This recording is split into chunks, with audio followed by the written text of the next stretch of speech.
Welcome back, everyone, to another edition of the Amud of the Week. We are on the bottom of Chaf Hey Amud Beis, right at the end of the third parak of Brachos. And once again, it is my great pleasure to be able to do the concluding Amud of the entire parak.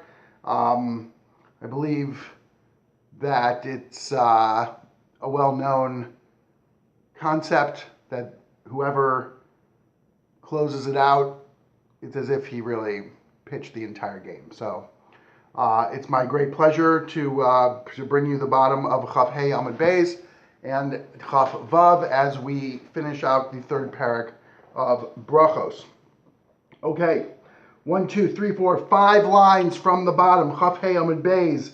Last word on the line. Rav Achai Iyasek Le Lebari Bey Rav Yitzchak Bar Shmuel Bar Marsa. So it happened, there's a story that Rav Achai one time got his son involved in with the family of Rav Yitzchak Bar Shmuel Bar Marsa for purposes of marriage. So he made a shidduch, Rav Achai did, with this family of Rav Yitzchak Bar Shmuel Bar Marsa. So what happened? Eloi l'chuppah, they went up for the chuppah, v'lo have mistaye milsa, but they were not able to close the deal, as they said. Let's look and see what Rashi says. Look at the second to bottom Rashi there. Eloi l'chuppah v'lo have mistaye milsa, dinisuin shaloi yachal libo, that they got married, but they weren't able to, as I said, consummate the marriage. So apparently, at this day and age, at this time, what they would do is immediately following the actual marriage ceremony, the chassan and kala would then go consummate the marriage right then and there. But in this specific situation, for whatever reason, they weren't able to do it. So what happened? So Rav Achai was there. So what did he do? Azal basrei liyune. He wanted to go investigate to figure out exactly what was going on. Chaza Sefer Torah de Banacha. And what did he see? He saw that in the room where the chassan and kala were trying to consummate the marriage, there was a Sefer Torah in there. So what did he say? So he said, Amar lahu.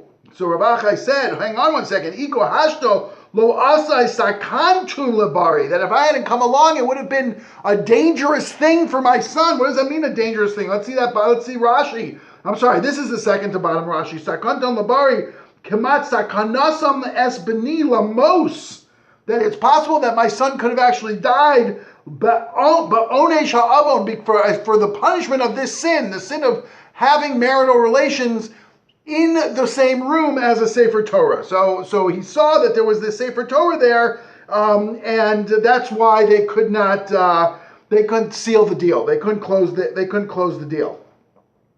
Tanya, we learn a brisa, Bayis lo Sefer Torah o tefillin asur l'shamesh bo es hamita, that a house that has within it a Sefer Torah or has within it tefillin, you're not permitted to have relations in that house. And I think from learning this Gemara a little bit further on, we'll see that doesn't really mean the house, but here bias actually refers to a room, not the house. That the house, you can have tefillin and you can even have a Sefer Torah in the house where you're going to have marital relations, but it can't be in the same room that you're going to have marital relations. But again, getting back to this price, the Tanya Bayis Sheyesh Bo Sefer Torah O Tefillin Asur L'Shamish Bo Es Hamita. They're not permitted in a house that has, or in a room that has a Sefer Torah Tefillin. You're not allowed to have marital relations in that room. Ad Sheyotziim, until you take it out, meaning until you take out the Sefer Torah, or you take out the Tefillin. Oh, Sheyenuchem Kli B'Soch Kli, or you place it Kli B'Toch Kli, meaning if you take the tefillin and you put them inside of a receptacle, and then you take that receptacle and put it inside of another receptacle, then there's enough protection, if you will, that you're allowed to have relations in a room as long as it's kli b'toch kli. So that goes for Sefer Torah, and that goes for tefillin as well. And then the Gemara just adds on here that what? Amar Abaye lo shanu ela bechli she'eno kloyin. But you need to know that the normal kli, the normal covering, the normal receptacle that the talis or the that the tefillin or the Torah comes in, that doesn't count, right? Aval bechli shehu kloyin, because if you want to count the normal covering, then afilu asara mani kechad mana. Dummy. That even if you had 100 of those coverings, it would only be considered one covering. So I actually, believe it or not, I couldn't wrap my head around this. I couldn't understand it because you're telling me that if I have a talis bag and then I put, if I have a tefillin bag and then I put my tefillin bag inside of another tefillin bag and inside of another tefillin bag, because all of that is really, those tefillin bags are all kloyin, they're all the receptacle that the tefillin go into, that I can't have 10 of those, that's not considered kli b'toch kli. But then somebody who, I will say, is not going to will not remain nameless, Rav Yaakov Berkowitz, who is, of course, the organizer of the entire Amud of the Week program, much love, explained it to me, that if you keep your tefillin normally, if your tefillin are so chashuv that you keep them in 10 separate bags, meaning 10 bags. I put my tefillin inside of a bag, and then I put that inside of another bag, inside of another bag, inside of another bag, 10 bags. And that's how I normally carry around my tefillin, because I find that my tefillin are so chashuv that each one of those bags is considered kloyin, and I can't consider them kli b'toch kli. But if I take my talis and tefillin, and I only keep them in one bag, and then I take that's considered kloyin. But even if I take an identical bag and I put it into that again, that's kli b'toch kli, because I don't normally carry it around that way. So that's essentially what this last line of the Gemara on the bottom here says, is aval b'kli shehu kloyin afilu asara mani kechad mana. That if it's the way you normally keep it, meaning if I normally walk around with 3 coverings on my tefillin, then I can't count that as kli b'toch kli, even though technically speaking it's really kli b'toch kli, because it's three coverings. But that's how I normally keep it. In order for me to consider kli b'toch kli, I would actually have to take that and put it inside of a non-standard covering, a receptacle that I normally do not keep my divrei my divrei kodesh in. So that's how you understand this bottom part over here. Last 3 lines on the daf, on the bottom of Chavchei Amud Beis, Amarava, Glima akmatra kekli b'toch kli dami. So Rashi explains this right here. What is akmatra? Akmatra is argos shel svarim. So this case is talking about, let's say you have, and again we're talking about for all intents and purposes, we're talking inside of a bedroom here, because we're talking about a place where a husband and wife would have marital relations. Let's say you have a argos shel svarim. So you have divrei kedusha, which are the svarim, and you have this chest of svarim. You have this bookcase where the svarim are kept inside the bookcase, and you take a glima, which is a blanket, and you throw it over the bookcase. So that is considered, as the Gemara says here on the top, kli b'toch kli dami. That is considered kli b'toch kli. Why? Look at the second Rashi, second bottom line on the wide lines. Kli b'toch kli dami the haglima lav kloyinu, because the glima, the blanket that's covering the bookcase, that is not considered kloyin. That's not considered the normal receptacle that the books are kept in. So you have the books, which are the dvarim shebekdusha, that you cannot have relations with the dvarim shebekdusha. Then you have the bookcase, which is the kli that it's kept in. That's the receptacle. And then when you throw the blanket on top of that, that becomes kli b'toch kli, and that is so. In that situation, it's permissible to have the relations. Amar Rabbi Yeshua ben Levi. Continuing on this point, Amar Rabbi Yeshua ben Levi. A sefer Torah tzarich lasos bo mechitza. If you have a sefer Torah, then you need to make a mechitza asara of 10. What's a mechitza asara of 10? Look at Rashi, so we understand exactly what we're talking about. V'im lav lo yashmish. If you don't make a mechitza, a wall of 10, then a 10, when we're talking about 10 is we're talking about 10 tvachim. If you don't make a wall of 10, then you cannot have relations. Again, we're going back to the same concept here, that if you have a Sefer Torah in the same room as in your bedroom, then in order to be able to have marital relations with husband and wife, there needs to be a mechitza, a partition of 10 tvachim between the bed and where the Sefer Torah is. So Mar Zutra ikla lebei Rav Ashi. Mar Zutra came to the house of Rav Ashi. Chazia leduchte, and he looked at Rashi duchte b'makom mitaso. He looked at the place where he keeps his bed. He looked at his bedroom, right? So he looked into Rav Ashi's bedroom, and what did he see? Demar bar Rav Ashi demanach be Sefer Torah ba'avid le mechitza asara. That he saw in his bedroom that he had his bedroom, and then he had a mechitza, a wall that he built of 10 tvachim that separated his bed from where there was a Sefer Torah. So Amar Lei, so he says to Rav Ashi, come on, who's this like? Rav Yoshua ben Levi, Amar? Are you saying, who do you hold like? You hold like Rav Yoshua ben Levi? Who did you hold like to come up with this plan here that you came up with of the Sefer Torah with the 10 tvachim? Did you hold like Rav Yoshua ben Levi? To Amar Rav Yoshua ben Levi, the lesle beisa achrina, that this heter, if you will, of keeping the Sefer Torah in the same in the bedroom with the mechitza only works if you don't have another house to go to. Again, I think you have to understand this not as another house. You have to understand it as another room, because otherwise it would just tell. The reason why I'm saying that is because if it was another house, it would never tell you to. If you had another house, it would tell you to just take the Sefer Torah out of the room and put it into another room within your house, not build a mechitza within that room. So must be we're talking about if you didn't have another room. So we're talking about these one-room houses. So if you did not have another room, then, or if you only had a one-room house, if you didn't have another house, then you can go ahead and build this mechitza. But if you didn't have it, if you have another house, then it's not good. You have to take the Sefer Torah and put it in the other house, or you have to have marital relations in the other house. Umar ha'isle beisa achrina, but you have another house, Rav Ashi. So what do you do and who do you go according to? So the Gemara ends off here. Amar le, Rav Ashi says back to him, lava daite. I didn't know that. So we see that even the great Rav Ashi was able to admit when he wasn't clear on something, and he said, "I didn't understand it that way. I didn't know that. I didn't understand it that way." So that's how that little story ends off. Okay.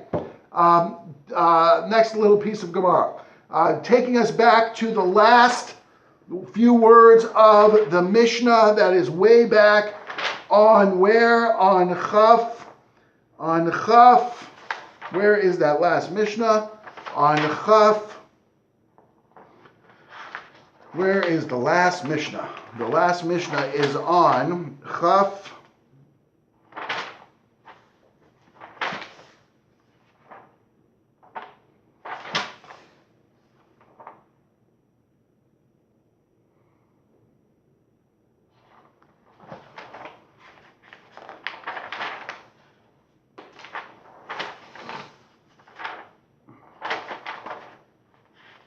Okay, well, wherever the last Mishnah is, for some reason I can't find it.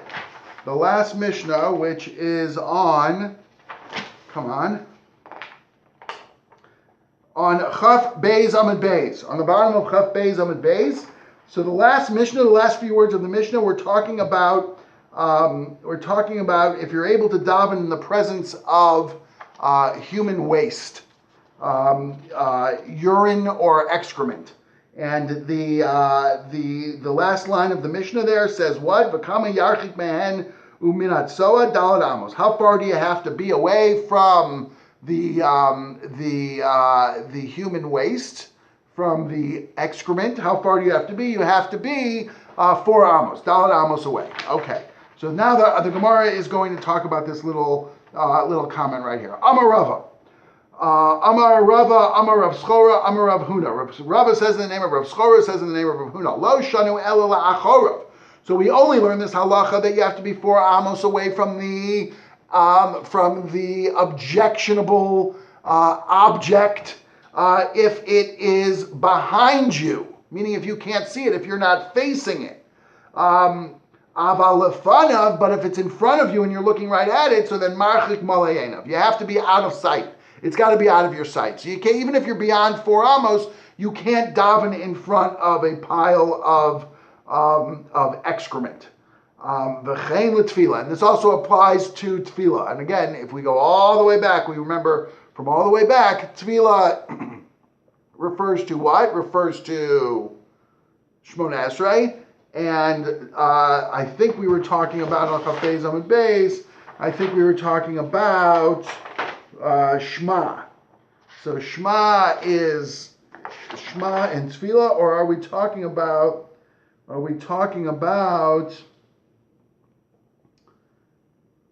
learning Torah? I think we're talking about Shema and Shmona Esrei. So the whole idea, you cannot daven for purposes of this conversation. You cannot daven if there is human excrement in front of you. You cannot daven if you're able to see it. It doesn't make a difference how far away from it you are. Meaning it doesn't make a difference if you're more than 4 amos. So then the Gemara asks, Aini, is that really the case? Amar Rav Rafram Bar Papa, Rafram Bar Papa says, Amar Rav Chizda, the name of Rav Chizda, Omeid Adam Keneged Beis HaKisei Mispala.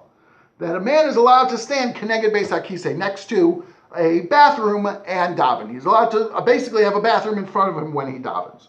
So that seems to be a major stira with Rava Amar Rav Schora Amar Rav Huna, who says that you have to be 4 amos, or it has to be out of sight. Again, let's look at Rashi, because I think it's important that Rashi points something out here.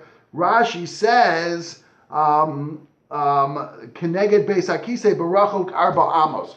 So he says, even Keneged Beis HaKisei, you have to be outside of 4 amos, but you don't have to be so far that you can't even see it. So that's where Rafram Bar Papa seems to strongly, Amar Rav Chizda, in the name of Rav Chizda, seems to strongly disagree with Rav Chizda, because according to Rava, Amar Rav Schora, Amar Rav Huna, so then you're allowed to daven. You're not allowed to daven unless the object is so far away that you can't even see it. But seemingly, according to Rav Chizda, you could daven as long as you're beyond 4 amos, even if it's in front of you. So we have what seems to be a little bit of a machlokas here. So how's the Gemara going to get out of it? So Hachabamai Askinan, what is this case talking about? Where Rav Ram Bar Papa says that you are allowed to daven Keneged Beis HaKisei. So that's talking about a Beis HaKisei she'ein bo tsoa. So you're talking about we're talking about outhouses. We're talking about Johnny on the spots. We're not talking about indoor plumbing here. But we're talking about a Beis HaKisei that does not have any waste material in it. So it's an empty Beis HaKisei. It had just been cleaned out. Let's say for purposes of this conversation that it has she'ein bo tsoa. It doesn't have any waste material in it. So that's the only situation where you're allowed to daven Keneged Beis HaKisei. However, if there is waste material, then you must be, according to the way Rava explains it, you must be so far away that you can't even see it.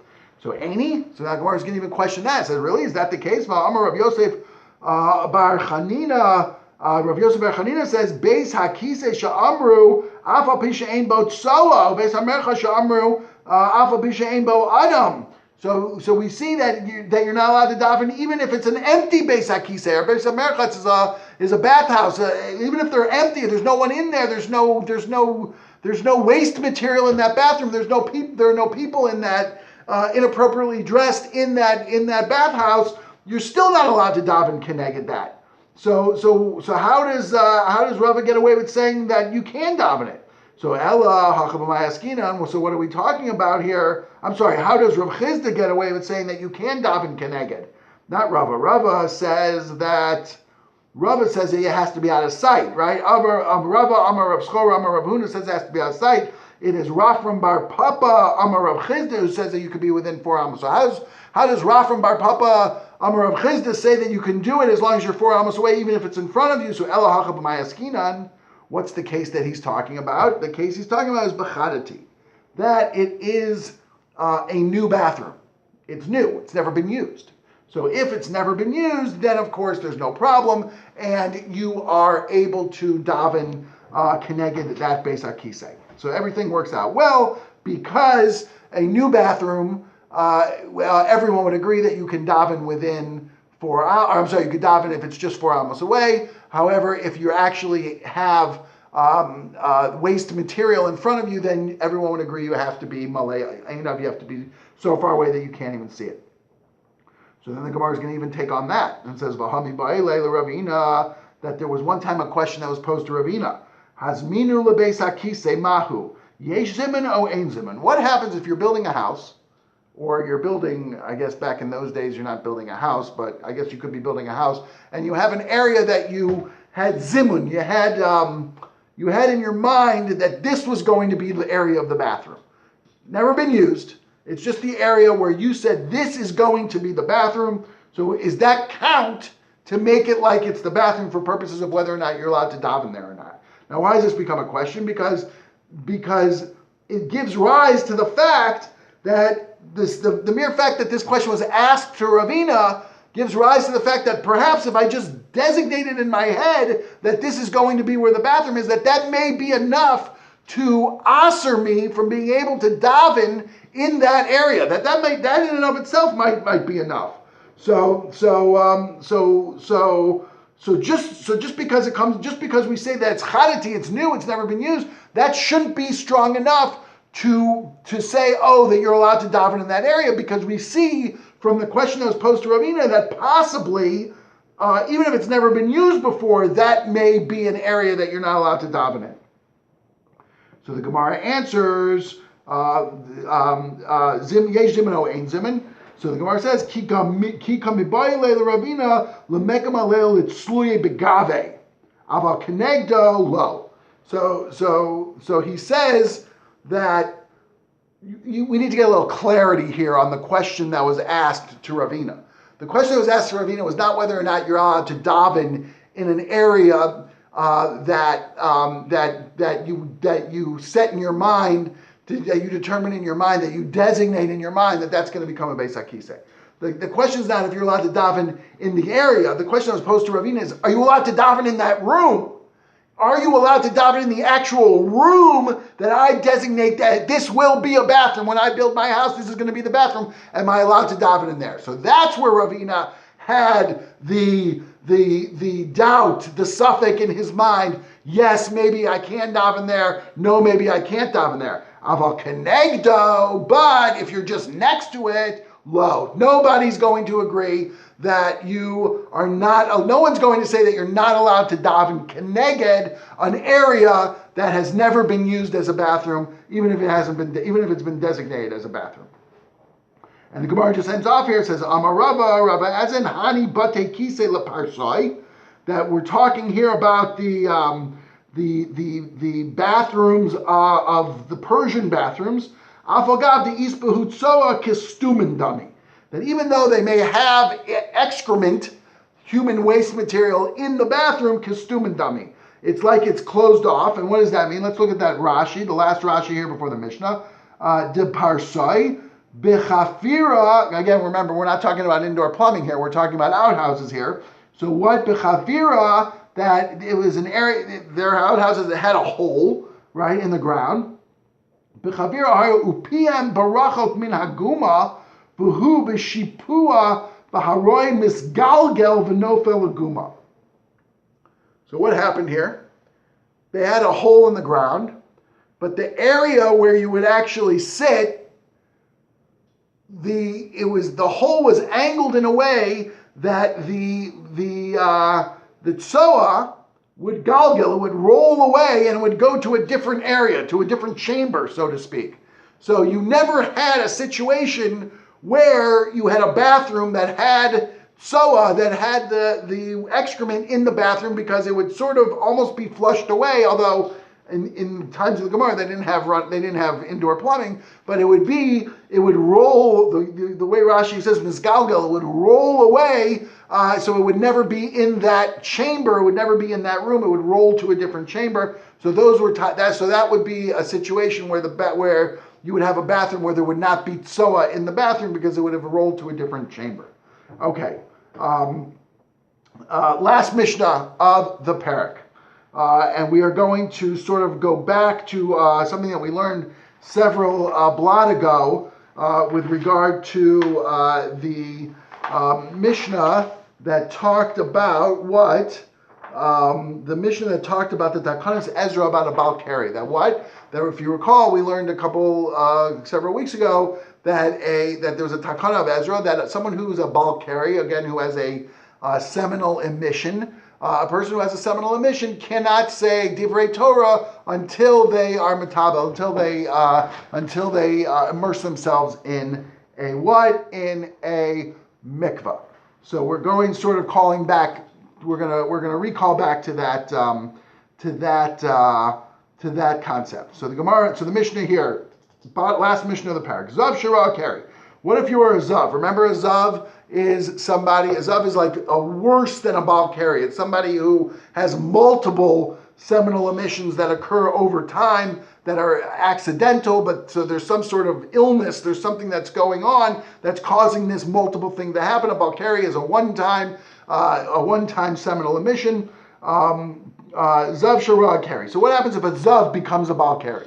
So you have a Zav that becomes a Balkari, so he's a Ra Keri. Vanida Shapalta Shichva Zera, or you have a woman that is a Nida, and she emits, she has a seminal emission while she's a Nida. Vahamishamesha Shirasa Nida, or a woman that had relations that after the relations, she sees blood. So in all of those cases, Tzrichin Tefillah. According to the Tanna Kama, they all would need to immerse themselves in Tefillah before they can engage in Davar Shebikdusha. They need to immerse themselves in a mikvah before they can engage in davar shebikdusha in order to fulfill the takana of who? Of Ezra. Rabbi Yehuda poter, but Rabbi Yehuda paters them. Rabbi Yehuda says no, they do not need to immerse in the mikvah. They are able to just immediately go ahead and say Divrei Torah. So the Gemara, last Gemara here, Ibai Lahu. Gemara asks the question: Baal Keri Shara Ziva Rabbi Yehuda Mahu. So our Mishnah just was talking specifically about a situation where a Zav, meaning a person who was at this state of Zav, who again, Zav is multiple seminal emissions, becomes a Balkari. So what's the din by that? So Rabbi Yehuda says pater, he doesn't need to go to the mikvah. So the Mishnah, the Gemara now is flipping it and saying, well, what happens if the guy is a Balkari and then he becomes a Zav? So what would Rabbi Yehuda say then? Would Rabbi Yehuda still pater him from having to go to the mikvah? So ki pater of Yehuda hasam shazav shara keri. That maybe Rabbi Yehuda over there paters the person from having to go to the mikvah because he was a zav shara keri to make kara lav bar tfilahu, because originally he was a zav. Before he became a balkari, he was a zav. And a zav is not a bar tefillah. He doesn't. The takana of Ezra did not extend to a zav. The takana of Ezra only spoke to a balkari. So he wasn't a bar tefillah originally. He did not have to go to the mikvah originally. Aval balkari shara aziva, but a balkari who then becomes a zav. Remember, that's the question of our Gemara here. Balkari shara aziva. But a Balkari who then becomes a Ziva to make her a Bar Tfilahu, Mechayev. So because originally he was a Bar Tfilah, originally he needed to go to the mikveh in order to fulfill the Takana of Ezra because he was a Balkari first. So because he was a Balkari first, so if he then becomes a Zav after he becomes a Balkari, who Mechayev, maybe Rav Yehuda, who in our Mishnah paters and says that someone who has both does not need to go to the mikveh, perhaps he would say that in that situation he would need to go to the mikvah because originally he would have been a Balkari. Oh, Dilma Loshna, or maybe he says there's no difference. It doesn't make a difference. Which comes first? If you're a Zav and a Balkari, you do not need to go to the mikvah. The only one that needs to go to the mikvah is someone who is a Balkari only and not a Zav. So which one is it? So the Gemara says, Tashma, we're going to give you an answer. The answer is coming from our Mishnah. What? Hamishameshes v'rasa nida tzricha tefila. So the third case in our Mishnah is what? A woman who has relations and then she becomes a nida afterwards, right? So according to that situation, Rabbi Yehuda poter. Rabbi Yehuda paters it. Paters means that she doesn't have to go to the mikvah in order to be able to speak divrei Torah, again, to fulfill the Takan Sezer. So he answers the question of our Gemara through the case in the Mishnah of a woman who becomes a nida after relations, saying that those two cases are comparable. Those two cases are parallel to each other. Those two cases are equal. So just like Rav Yehuda would pater a woman from having to go to the mikvah to speak divrei Torah or to daven if she became a nida after she engaged in sexual relations, so too he would hold the same thing by a man who was originally a balkari and then he became a nida. So in either case, then he became not a nida, then he became a zav. So in either case, Rav Yehuda would hold that the guy is pater from having to go to the mikvah. V'kapater Rav Yehuda, and Rav Yehuda would pater it. Shma mina. So from here we learn that a balkari who then becomes a ziva would not have to be metabel in a mikvah in order to say divrei Torah, according to Rav Yehuda. And then the last words of the last few lines of the parak here, Tani Rabbi Chia behedja. And then the Gemara says that actually this is actually taught to us by Rav Yehuda, straightforward, straight out, that balkari shara ziva, which is the question of our Gemara, balkari that becomes a ziva, tzarech tefila. He does need tefila. He does need tevila, not tefila, tevila. He needs to immerse himself in a mikvah. Rabbi Yehuda poter. Rabbi Yehuda paters him. So therefore, we know the answer to the question of what Rabbi Yehuda would say if a person originally was a balkari and then he became a ziva. Hadrun alecha mishamesu.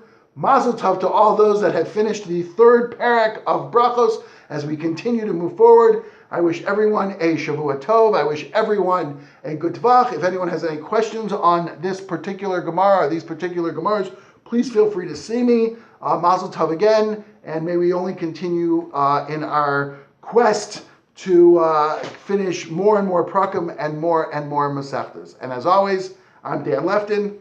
Much love. Peace out.